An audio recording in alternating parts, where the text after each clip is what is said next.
Canada, Australia, US, UK, Germany.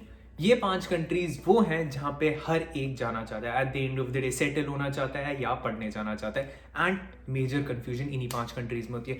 तो I have made this comparison video जिसमें हम लोग हर एक पॉइंट पे कंपैरिजन करेंगे, पॉइंट्स देंगे, हर एक टॉपिक पे पॉइंट देंगे एंड फाइनली फिगर आउट करेंगे कौन सी कंट्री आपको जाना चाहिए। प्रोज के बारे में बात करेंगे, कॉन्स के बारे में बात करेंगे एंड हर एक कंट्री को वे करेंगे। तो without further ado let's directly jump into it. सबसे पहली मोस्ट इंपॉर्टेंट चीज जो मेरे दिमाग में आती है, खर्चा। बिकॉज जब हम लोग मास्टर्स करने जा रहे हैं या बैचलर्स करने जा रहे हैं, हम लोगों को एक चीज हमेशा कंसिडरेशन में रखनी है कि हमारा खर्चा कितना पड़ने वाला है। What's the final money that will be paying for the degree. अब इसमें 2 चीजें कंसिडरेशन में लेनी है, एक लिविंग कॉस्ट लेनी है, दूसरी हम लोगों को ट्यूशन फीस लेनी है। तो सबसे पहले पॉइंट में मैं खाली ट्यूशन फीस के बारे में बात करूंगा। 5 पॉइंट्स में से है 0 being the worst, 5 being the maximum and let's see किस कंट्री को कितना मिलता है। तो starting with United States, it's the most expensive country out there. तो यूनाइटेड स्टेट्स को हम लोग डायरेक्टली 1 पॉइंट देने वाले हैं। आउट ऑफ 5 हम लोग सिर्फ 1 पॉइंट देने वाले हैं यूनाइटेड स्टेट्स को। Second thing is Canada. Canada को हम लोग 2 पॉइंट्स देने वाले हैं। Eight the same time Australia को भी हम लोग 2 पॉइंट्स देंगे, क्योंकि कनाडा और ऑस्ट्रेलिया मोर और लेस कॉलेज फीस के मुकाबले में बहुत सिमिलर लाइंस पे आती है। उसके बाद हमारे पास यूके एंड जर्मनी है। जर्मनी में इंटरनेशनल स्टूडेंट्स के लिए ट्यूशन फी वेव्ड ऑफ है, तो Germany gets 5 points for this. But UK में 2.5 पॉइंट्स हम लोग को देने पड़ेंगे, क्योंकि कनाडा ऑस्ट्रेलिया से थोड़ा सा सस्ता होने वाला है। एट द सेम टाइम इसका टाइम ड्यूरेशन भी थोड़ा सा कम होता है कोर्स का, तो उस वजह से भी थोड़ा सा सस्ता होने वाला है। या let me do one thing, let me give it 3 points. तो दैट्स आवर फर्स्ट राउंड। तो कॉस्ट के बारे में बात करें, US gets 1, Canada 2, Australia 2, Germany 5, UK 3। So while talking about these points, next very important point is permanent residencyship. अगर आप उस कंट्री में पढ़ने जा रहे हो तो मोस्ट प्रॉब्ली आप परमानेंट रेजिडेंसीशिप भी देख रहे होगे। And this can not be true for everyone. कुछ लोगों का ऐसा प्लान होता है जो वापस आना चाहते हैं, तो you guys can ignore this point. But overall comparison में I have to take this under consideration कि किस कंट्री में परमानेंट रेजिडेंसीशिप सबसे ज्यादा ईजी होगी। तो अभी के 2022 के पर्सपेक्टिव से कनाडा में परमानेंट रेजिडेंसीशिप मिलना सबसे ज्यादा आसान रहेगा। So if I have to give points, Canada gets 5 points for this. Second number पे when we have to talk about permanent residencyship, Germany, Australia and UK काफी ज्यादा similar lines पे आते हैं। Slight difference क्या है? Germany इन सब से थोड़ा सा आगे चला जाता है। तो if I have to give points, 5 में से points दे रहा हूं मैं। अगर मैंने कनाडा को 5 के 5 points दिए तो जर्मनी को I will be giving 3.5 points. तो इसके बाद मूविंग अहेड, अब यूके और ऑस्ट्रेलिया का क्या सीन रहेगा। यूके में आइडियली परमानेंट रेजिडेंसीशिप मिलना बहुत ज्यादा मुश्किल रहता था, but since they have changed two points based system, जो कि बहुत ज्यादा रीसेंट डेवलपमेंट है, जब हमारा ब्रेक्जिट हुआ था उसी के बाद की डेवलपमेंट है, उसके वजह से यूके एंड ऑस्ट्रेलिया का काफी ज्यादा पैरेलल हो गया है सिस्टम, बिकॉज दोनों पॉइंट्स बेस्ड सिस्टम पे है। एंड यूके में मिलना स्लाइटली इजियर होगा as opposed to Australia, because even if Australia में आपके पॉइंट्स 90 पॉइंट्स है, तब भी आपको परमानेंट रेजिडेंसीशिप मिलना मेलबर्न, सिडनी जैसी जगहों में बहुत मुश्किल होगा। बट स्टिल अगर हम लोगों को पॉइंट्स देने तो let's just give both these places 3 points. Germany को 3.5 पॉइंट्स दे दिए एंड हमारा United states let's just give 2 points. तो अभी तक अगर बात करें कॉस्ट पे, हम लोगों ने देखा था 1 for US, 2 for Canada, 2 for Australia, 5 for Germany, 3 for United kingdom. अब हम लोग परमानेंट रेजिडेंसीशिप के बारे में जब बात कर रहे थे तो 2 for United states, 5 for Canada, 3 for Australia, 3.5 for Germany, 3 for UK. तो अभी तक का सम टोटल देखा जाए, it's 3 for US, 7 for Canada, 5 for Australia, 8.5 for Germany, 6 for UK. अभी तो डेफिनेटली ऐसा लग रहा होगा कि यार अब तो it makes sense to go to Germany, सस्ती education, at the same time permanent residencyship भी मिल रही है, तो सब कुछ छोड़ देते हैं, जर्मनी जाते हैं। Actually not true. अभी हमारे पास बहुत सारी चीजें हैं कंपैरिजन करने के लिए, हम उन सारे बारे में भी बात करने वाले, but I want to tell you guys to subscribe to this channel. It's a new channel. Hit the bell icon as well. It is for you if you're planning to do international education, want to help in scholarships, and go to the comment section, comments भर के करना. And also at the end of this video I have asked you guys to do one more thing. Please do that as well, because that would help this channel. Anyhow, moving ahead, we have United Kingdom. United Kingdom में post study work visa 6 months का था, which was actually very bad. But recent after Brexit changes हो गए and अब post study work visa 2 साल का हो गया. तो if we have to give points, 3 points go to United Kingdom. तो अब अगर लीडर बोर्ड देखें पोस्ट स्टडी वर्क वीजा में we give 2.5 points to United States, 3 points to Canada, 3 points to Australia, Germany को 1.5 पॉइंट्स दिए, UK को 3 points दिए. As a result अभी तक 5.5 points go to United States, 10 points go to Canada, 8 points go to Australia, 10 to Germany, 9 to UK.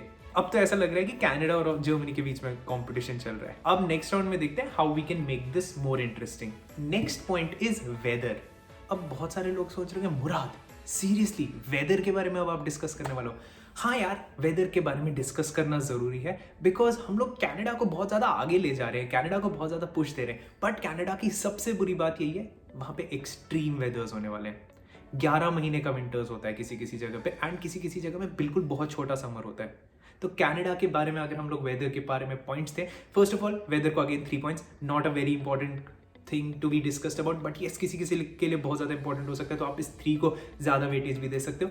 तो अगर weather के बारे में बात की जाए, Canada gets 0 points because absolutely worst weather unless you are in British Columbia. Vancouver वाले side से थोड़ा सा स्लाइटली बेटर वेदर होगा बट उतना ज़्यादा अमेजिंग वेदर नहीं. Moving ahead, talking about United States. अब यूनाइटेड स्टेट्स के बारे में बात करेंगे तो येस कंपैरेटिवली वेदर बेटर होगा, but since it's a huge country it depends आप कहाँ पे हो. आप न्यू मैक्सिको जैसी, टेक्सास जैसी जगह पे हो तो आप एक डेजर्ट में रह रहे हो तो बहुत ही ज़्यादा टेम्परेचर्स होने वाले हैं. आप ऊपर की किसी भी स्टेट में हो, वॉशिंगटन, मिनेसोटा, ऐसी स्टेट्स में बहुत ज़्यादा ठंड पड़ने वाली है. तो वेदर के बारे में यूनाइटेड स्टेट्स को पॉइंट्स देने तो let's just give United states 2 points for वेदर्स. Moving ahead, अब हम लोग ऑस्ट्रेलिया के बारे में बात करते हैं. ऑस्ट्रेलिया की best thing is its weather. अगर आप ऑस्ट्रेलिया की किसी भी अच्छी सिटी में जा रहे होगे, मेलबर्न में जा रहे होगे, सिडनी में जा रहे होगे, it's weather is absolutely beautiful. तो yes, if you have to give points to Australia for this, we'll give 2.5 points to Australia out of 3. Moving ahead, अब जर्मनी और यूके के बारे में बात है. आइडियली बहुत सारे लोगों को लगता है क्योंकि यूके इज मोर नॉर्थर, जो हमारे मैप में यूके थोड़ा सा ऊपर आता है, जर्मनी थोड़ा सा नीचे आता है, तो शायद से यूके का ज़्यादा बुरा वेदर होगा, बट ऐसा नहीं है. जर्मनी का वेदर ज़्यादा हार्शर होता है, विंटर्स भी ज़्यादा हार्शर होते हैं, समर्स भी ज़्यादा हार्शर होते हैं, एंड यूके का स्लाइटली बेटर टेम्परेचर होता है. तो अगर जर्मनी की नेगेटिव के बारे में बात करेंगे, one more negative that Germany has is Germany में वेदर पे we'll have to give it 1 point and UK में let's just give it 1.5 points. तो summary, US gets 2 points, Canada gets a 0, Australia gets 2.5 points, Germany gets 1 point and UK gets 1.5 points. तो अब leader board के बारे में बात किया जाए तो United States is at 7.5, Canada 10, Australia 10.5, Germany 11 and UK at 10.5. तो अभी ऐसा लग रहा है कि हाँ यार अब जर्मनी आगे बढ़ चुका है, बट अब हम लोग बात करने वाले हैं सबसे ज़्यादा इम्पॉर्टेंट पॉइंट पे, which according to me is job prospects, and इसको हम लोग 8 में से नंबर देने वाले हैं. तो लेट्स सी आगे क्या होता है. जॉब अपॉर्चुनिटीज़ के बारे में बात करें, let's start with our North American countries, United States and Canada. United States में सबसे ज़्यादा जॉब अपॉर्चुनिटीज़ मिलने वाली है. Now this is a very subjective question also. Let's suppose आप कंप्यूटर इंजीनियरिंग की जॉब्स मुझसे पूछ रहे हो. कंप्यूटर इंजीनियरिंग की जॉब्स हर कंट्री में, आप किसी भी कंट्री का नाम ले लो, हर एक would be more than happy to welcome you.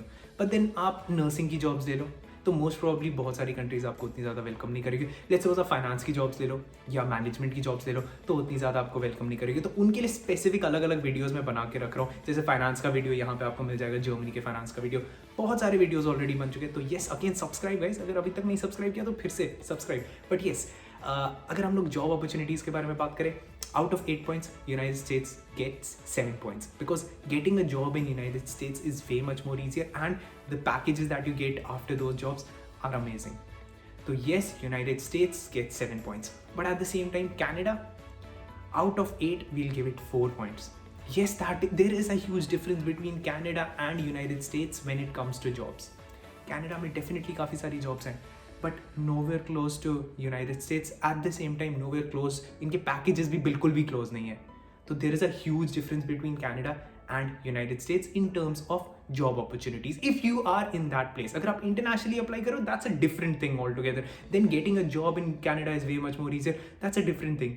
But अगर आपके पास पोस्ट स्टडी वर्क वीज़ा है और आपको जॉब करनी होगी तो यूनाइटेड स्टेट्स में it's way much more easier as compare to Canada. Germany के बारे में बात की जाए, जर्मनी में if you know German then job opportunities काफ़ी सारी हैं। तो यू गेट 6, अगर I have to give out of 8 then you get 6 points for Germany अगर आपको लैंग्वेज बैरियर नहीं है।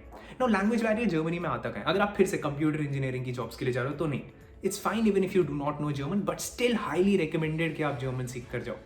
But at the same time अगर आपको जर्मनी में लैंग्वेज नहीं आती है और आप इंग्लिश सीख कर जा रहे हो तो we will just give it 4 points.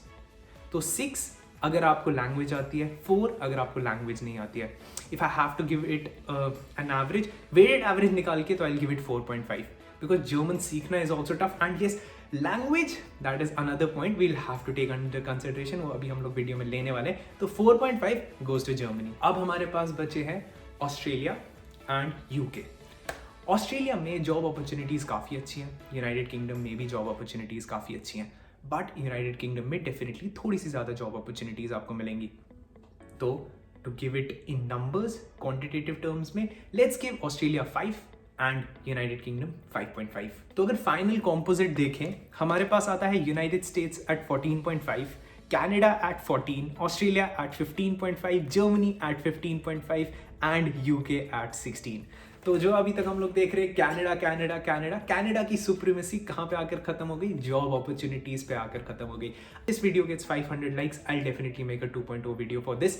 Till then, do subscribe to this channel and thank you so much for watching this video. अभी तक this is our first comparison.